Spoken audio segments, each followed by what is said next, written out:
हाय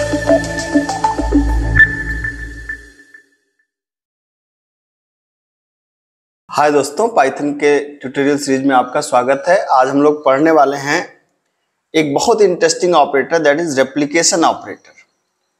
ये replication operator Python में आपको इस्तेमाल होता है। जो स्टार सिंबल है that is basically known as replication operator. खास तौर से जब हम इसको लिस्ट के साथ में और स्ट्रिंग के साथ में इस्तेमाल करते हैं तो इसकी पावर और भी बढ़ जाती है। और आज हम इसको देखेंगे कि आप रेप्लिकेशन ऑपरेटर का कैसे इस्तेमाल कर सकते हैं पैटर्न प्रिंटिंग के समय पे। ठीक है, तो इंटरेस्टिंग बात यह है यहाँ पर कि अगर हम पैटर्न प्रिंटिंग की बात कर रहे हैं तो अब याद रखिएगा कैसे पैटर्न प्रिंट करता है, मतलब कैसे पैटर्न प्रिंट कर सकते हैं।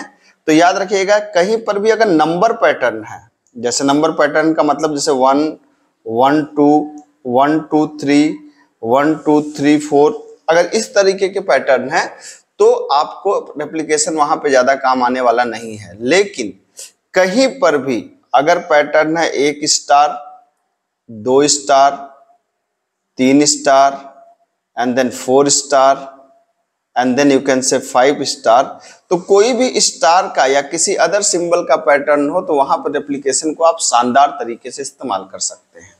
ठीक है, तो पहले रेप्लिकेशन की बेसिक प्रॉपर्टीज क्या है आपको पता होगा कि रेप्लिकेशन की बेसिक प्रॉपर्टीज में अगर हम किसी भी चीज को, जैसे मान लीजिए हमने कहा कि भाई प्रिंट करो, हमने कहा प्रिंट करो क्या, मान लीजिए हमने कहा @ को प्रिंट करो 5 बार।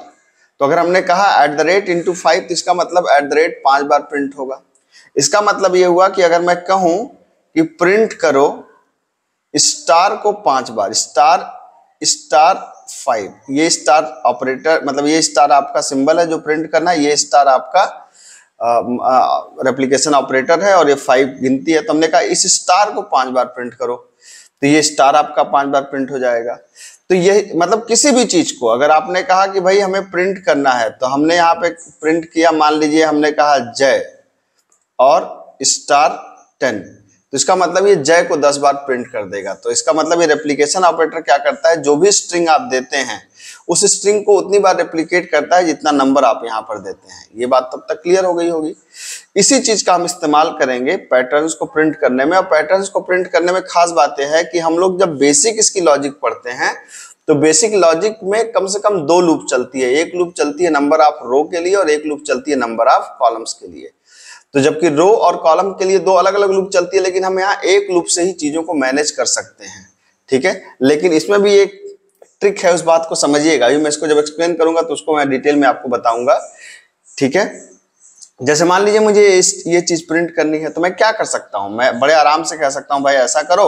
अगर मुझे इसको प्रिंट करना है तो मैंने कहा कि भाई क्या है, अगर आप इसको ध्यान से देखें तो ये जो प्रिंट करने का तरीका है ये है 1 से 1, 1 से 2, 1 से 3, 1 से 4 और 1 से 5। तो हमको इसी पैटर्न को समझना होता है और इसी पैटर्न को समझ करके लूप चलाना होता है। तो हम देखते हैं कि ये कितनी बार है, तो 5 बार है। तो हम प्राइमरी लूप चला सकते हैं कि फॉर i इन रेंज, कहां से कहां तक आप चला सकते हैं, 1 से लेके 6 तक, क्योंकि पाइथन में 6 चलाएंगे तो 6 - 1 तक चलेगा, मतलब 1 से लेके 5 तक।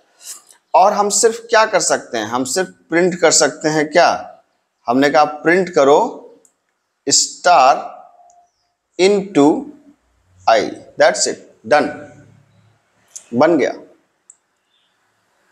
ठीक है, ये कैसे काम कर रहा है बड़े आराम से आप देख सकते हैं। ये i है, ये आपका आउटपुट है।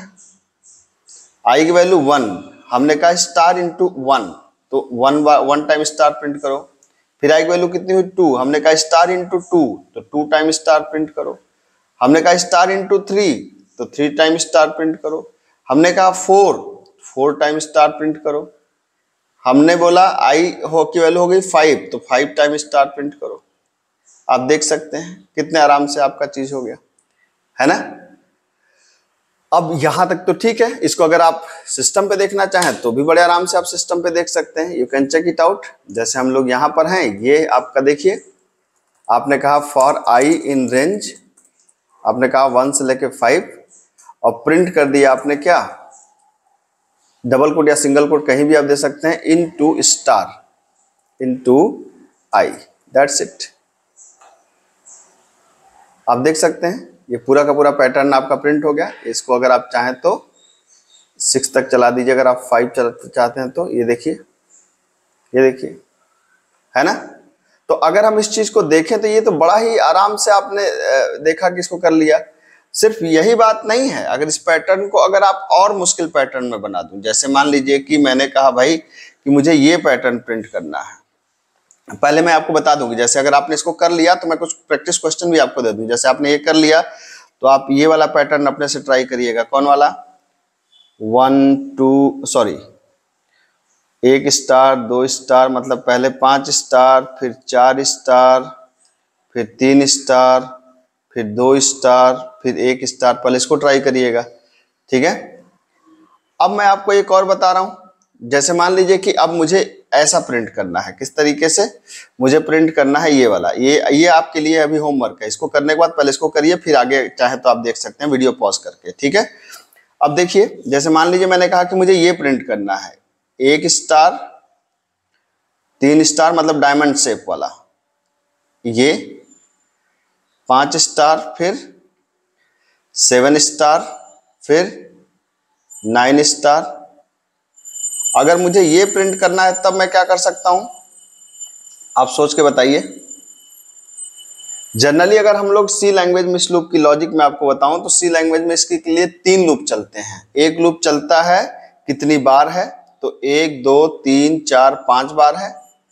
दूसरी लूप, मतलब अगर मैं सी लैंग्वेज के हिसाब से देखूं तो जो रो चलेगी वो चलेगी कितनी बार है, मतलब 1 से लेके 5 चलेगी। उसके लिए उसके बाद एक जो लूप चलेगी वो किसके लिए चलेगी? नंबर ऑफ स्पेस के लिए। तो नंबर ऑफ स्पेस कितने हैं आपका? 1 स्पेस 2 स्पेस 3 स्पेस 4 स्पेस। पहली बार 4, फिर 3 स्पेस, फिर 2 स्पेस, फिर 1 स्पेस, ठीक है। फिर अगली बार लूप, तो एक इसके बाद एक इनर लूप इसके चलती है, किसके लिए? स्पेस के लिए चलती है। तो स्पेस का मतलब हुआ कि 1 से लेके, इट डिपेंड्स, 1 से लेके ये वेरिएबल होगा यहाँ पे, क्योंकि एक पहली बार 4 स्पेस है, मतलब मैं इसको स्पेस लिख दे रहा हूं। पहली बार 4 स्पेस है, फिर 3 स्पेस है, फिर 2 स्पेस है, फिर 1 स्पेस है। और इसके बाद एक लूप चलेगी जो इसको प्रिंट करेगी। प्रिंट करने का क्या मतलब है? अगर आप प्रिंट करने का मतलब देखें तो ये पहली बार कितना प्रिंट हो रहा है? ये पहली बार प्रिंट हो रहा है 1 से 1, फिर 1 से 3, फिर 1 से 5, फिर 1 से 7, फिर 1 से 9। तो ये भी तो आपको देखना पड़ेगा। तो अगली बार स्पेस चलेगी प्रिंटिंग के लिए, और एग्जैक्टली प्रिंटिंग के लिए लूप चलती है 1 से लेके मान लेते हैं n, ठीक है। और अगर आप इसको ध्यान से देखें तो स्पेस हर बार क्या हो रहा है? स्पेस पहली बार ये है तो ये यहाँ, फिर यहाँ, फिर यहाँ, फिर यहाँ, मतलब स्पेस घट रहा है आपका। और जबकि n क्या है? n यहाँ पर 2 बढ़ रहा है। n का रेंज क्या है? 1, पहली बार 1, फिर 3, फिर 5, फिर 7, फिर 9, मतलब इसमें +2 हर बार हो रहा है और स्पेस में -1 हर बार हो रहा है। ये बात ध्यान रखिएगा। तो अगर हम इसको सी लैंग्वेज में करने जाएंगे तो कम से कम 3 लूप चलाएंगे। एक आउटर लूप चलाएंगे, कितनी बार चलना है पहली, उसके बाद नंबर ऑफ स्पेस के लिए, फिर नंबर ऑफ प्रिंट करने के लिए। ये लॉजिक समझ गए आप, ठीक है। लेकिन हम पाइथन में इसको एक लूप से कर सकते हैं। कैसे कर सकते हैं? बिल्कुल आसानी से। आप यहां पर क्या कर सकते हैं? आपने यहाँ पे एक मिनट, ये मैं आपको समझा रहा हूं। ओह सॉरी, इसको थोड़ा सा ऊपर कर लिया जाए, ये हो गया। अब देखिए मैं पाइथन की लॉजिक लिखता हूं। पाइथन में आपने कहा कि यार ऐसा है कि पहले एक स्पेस ले लो, तो स्पेस शुरुआत में कितना है? 4 है, तो स्पेस लिख दिया आपने। फिर n कितना है? शुरुआत में 1 है। कितनी बार चलना है? 6, मतलब 5 रो है, तो आप लूप चला दीजिए फॉर i इन रेंज, आपने कहा 1 टू लेके कहां तक? 6 तक चला दिया आपने। अच्छा, आपको प्रिंट क्या करना है? आपको प्रिंट करना है पहली बार स्पेस, मतलब पहली बार आपको प्रिंट करना है 4 स्पेस, फिर 3 स्पेस। तो आप पहला प्रिंटिंग कर दीजिए कि आपने कहा भाई प्रिंट करो क्या? एक गैप यहां दीजिए इनटू स्पेस, ठीक है। और लाइन चेंज नहीं करना है तो आप यहाँ पे एंड इक्वल टू ब्लैंक कर दीजिए, ठीक है। फिर आपने कहा क्या कि अब आपको इसके बाद नंबर के लिए लूप चलानी है, तो आपने कहा प्रिंट क्या? प्रिंट कर दिया आपने नंबर का star into n, star into N को मैंने किया, तो स्टार इंटू एन का मतलब हुआ कि पहले अभी मैं समझा रहा हूं आपको, इसका ड्राई रन कर रहा हूं, और हर बार क्या हो गया, स्पेस इक्वल टू स्पेस -1 और n इक्वल टू n+2। ये सॉल्व हो गया, आप देख सकते हैं कैसे सॉल्व हो गया भाई साहब। आइए इसको देखिए बड़े ध्यान से, मैं इसका ड्राई रन करा देता हूं आपको। ये आपके पास एक आई है और ये आपके पास एक आउटपुट है, और दो वेरिएबल्स हैं। एक वेरिएबल है, आप इसको कहीं पे रखे रहिए, एक वेरिएबल है स्पेस, स्पेस की वैल्यू शुरुआत में 4 है और n की वैल्यू कितनी है, 1 है। ठीक है, तो पहली बार क्या हुआ, i की वैल्यू 1 है, बिल्कुल सही बात है। तो आपने कहा स्टार मतलब स्पेस, मतलब ये लाइन एग्जीक्यूट हुई। आपने कहा स्पेस इनटू स्पेस, तो स्पेस मतलब हमने कहा कि 4, स्पेस की वैल्यू कितनी है 4, तो 4 टाइम्स स्पेस मतलब 1 से 4 स्पेस, तो कितने गैप, मैं गैप को ऐसे प्रिंट कर रहा हूँ 1 2 3 4, ऐसे ऐसे मान लीजिए। ठीक है, तो ये 4 बार स्पेस प्रिंट हुआ।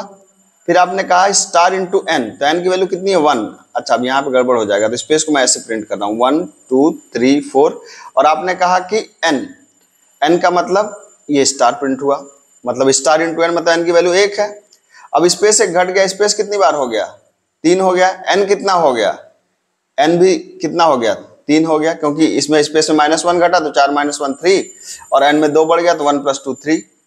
लूप फिर से चली, अब आई की वैल्यू कितनी हो गई, आई की वैल्यू हो गई 2। अब आप देख सकते हैं क्या हुआ, आपने कहा कि स्पेस इनटू स्पेस, तो स्पेस की वैल्यू कितनी है 3, और उतनी बार 3 टाइम स्पेस, तो 1 2 3 स्पेस, और स्टार इंटू एन, एन की वैल्यू 3 है, तो 3 स्टार 1 स्टार 2 स्टार 3 स्टार, है ना। उसके बाद देखिए फिर क्या हुआ, स्पेस एक घट गया, स्पेस कितना हो गया 2, एन कितना हो गया 5, है ना। ये कहां से मैं कर रहा हूं, ये लाइन एग्जीक्यूट हो रही है। ठीक है, अब क्या हुआ, आई की वैल्यू कितनी हो गई 3, तो अब आप देखिए 3 में, अब इसमें देखिए पहली बार क्या हुआ, स्पेस इंटू स्पेस, स्पेस की वैल्यू कितनी 2, तो 2 स्पेस प्रिंट हुए। फिर स्टार इंटू एन, तो स्टार की वैल्यू कितनी हो गई 5, तो 5 बार स्टार 1 2 3 4 5। तो आप देख सकते हैं 4 5 के लिए मुझे भरोसा है कि आप कर लेंगे। ठीक है, तो आप देख सकते हैं कि यहां पर आपने एक लूप में कर लिया। अच्छा, अब एक कंफ्यूजन मैं आपको यहाँ पे दूर कर दूं। कई लोग क्या है कि एक लूप में कर तो लेते हैं, अच्छा करने के बाद उनको लगता है कि एक लूप में कर लिया, बताइए सी वाले 3 लूप में कर रहे हैं, C++ वाले 3 लूप में कर रहे हैं, तो बहुत खुश हो जाते हैं। तो पहली बात तो ये मैं बता रहा हूं कि टाइम कॉम्प्लेक्सिटी के हिसाब से खुश होने की कोई वजह नहीं है। क्यों नहीं वजह है खुश होने की, टाइम कॉम्प्लेक्सिटी से के लिए खुश होने की कोई वजह इसलिए नहीं है कि भले आप यहाँ पर जो लूप चला रहे हैं, जैसे आपने यहाँ पे लूप चलाया है, यहाँ पे आपने सिर्फ प्रिंट कराया है, यहाँ पे आपने सिर्फ प्रिंट कराया, लूप नहीं चलाया, लेकिन इंटरनली एक तरीके से ये लूप ही चल रही है। मतलब जब प्रिंट, मान लीजिए स्टार को ये 5 बार प्रिंट कर रहा होगा तो अंदर वो लूप चला रहा होगा, या स्पेस को 4 बार आप 5 बार आप प्रिंट कर रहे हैं तो अंदर वो लूप चला रहा होगा। तो आप नहीं कर रहे हैं, जैसे मान लीजिए जोमेटो से आपने खाना ऑर्डर किया, ठीक है, तो खाना आप नहीं बना रहे हैं, खाना लेकिन बन तो रहा है ना, कोई तो बना ही रहा है। आपके हिसाब से तो आपने खाना नहीं बनाया, लेकिन जोमेटो वाले ने खाना, मतलब जोमेटो ने किसी से तो खाना बनवाया ना, इसका मतलब आपकी जगह किसी और ने खाना बनाया और खाने को आप यूज कर सकते हैं। ठीक है, उसी तरीके से भले आप यहाँ पे लूप नहीं चला रहे, लेकिन इंटरनली वो लूप ही चलती है अंदर, तो टाइम कॉम्प्लेक्सिटी का बहुत फायदा नहीं होगा। हाँ, थोड़ा सा स्मार्ट तरीके से आपने इसको कर लिया और थोड़ा सा सोचना आसान हो गया comparative the C and C++ logic. ठीक है, तो बहुत लोग सोचते हैं कि एक लूप में कर लिया तो बहुत ज्यादा टाइम कॉम्प्लेक्सिटी वाला बढ़िया प्रोग्राम बना लिया, बहुत लेस टाइम कॉम्प्लेक्सिटी है। तो मैं आपको बता दूं कि टाइम कॉम्प्लेक्सिटी में कोई फर्क नहीं पड़ेगा, time complexity more and less उतना ही रहेगी। हाँ, बस आप थोड़ा सा स्मार्ट तरीके जो आपके पास पाइथन के हैं आप उसको इस्तेमाल कर ले रहे हैं। एक चीज और समझने वाली बात है कि अब किसी भी 1 2 3 मतलब जहां पे डिजिट्स होंगे वहां पे काम नहीं आएगा, ये सिर्फ स्टार या सिंबल वाले में ही काम आएगा, याद रखिएगा इस बात को।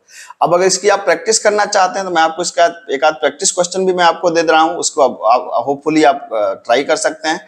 जैसे मान लीजिए कि मैंने कहा कि एक स्टार ऐसे, फिर ये, फिर ये, फिर ये और ये।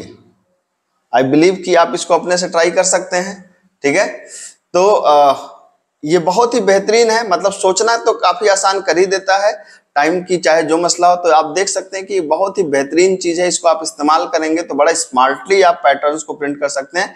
याद रखिए उन पैटर्न्स को जिनमें स्टार इस्तेमाल होता है या कोई सिंबल इस्तेमाल होता है, वहां नहीं जहां डिजिट्स। अगर डिजिट्स इस्तेमाल होता है तो फिर से आपको basic back to core logic जानी पड़ेगी। याद रखिएगा इस बात को। मिलते हैं अगली क्लास में। Thank you so much.